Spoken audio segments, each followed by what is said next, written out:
करत असताना आपण स्पंज कसा धुवायचा ह्याच्यावरती आपण एक व्हिडिओ घेतोय बघा. स्पंज धुत असताना पहिल्यांदा आपल्याला मोटर हे करायची बंद करायची आहे. त्याच्यानंतर आपण काय करणार आहे, ही आपण पाण्याचा कॉक बंद करणार आहे.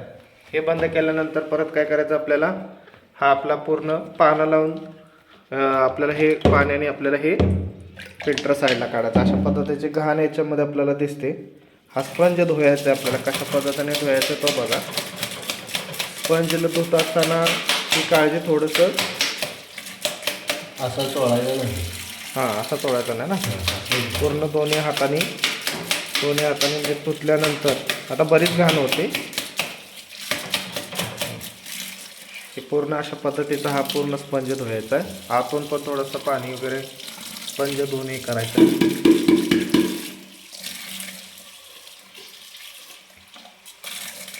जर आपण हा स्पंज व्यवस्थित धुतला तर आपल्या मशीनला मेंटेनन्स येणार नाही आणि पाणी वगैरे व्यवस्थित TDS आणि बाकीचा pH किंवा डेमो जे आपण म्हणतो ते व्यवस्थित होणार आहेत.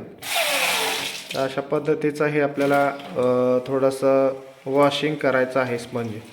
हा जर रेग्युलर स्पंज केला आपण तर वॉशिंग तर 100% आपले रिझल्ट जे आहेत ते कवर होणार आहेत. तर त्याची काळजी घेणं गरजेचं आहे.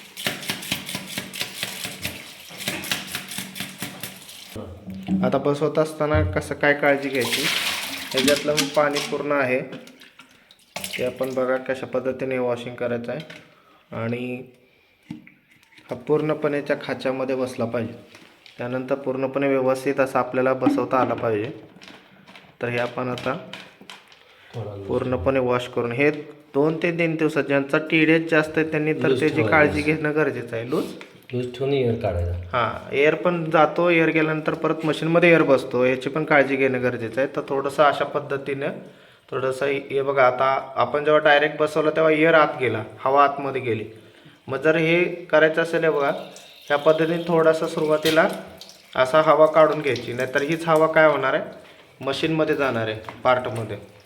तर ह्याची काळजी घ्यायची आणि नंतर आपला स्पंज पूर्णपणे फिट करायचा आहे आणि फिट केल्यानंतर मग कॉक चालू करायचा आहे.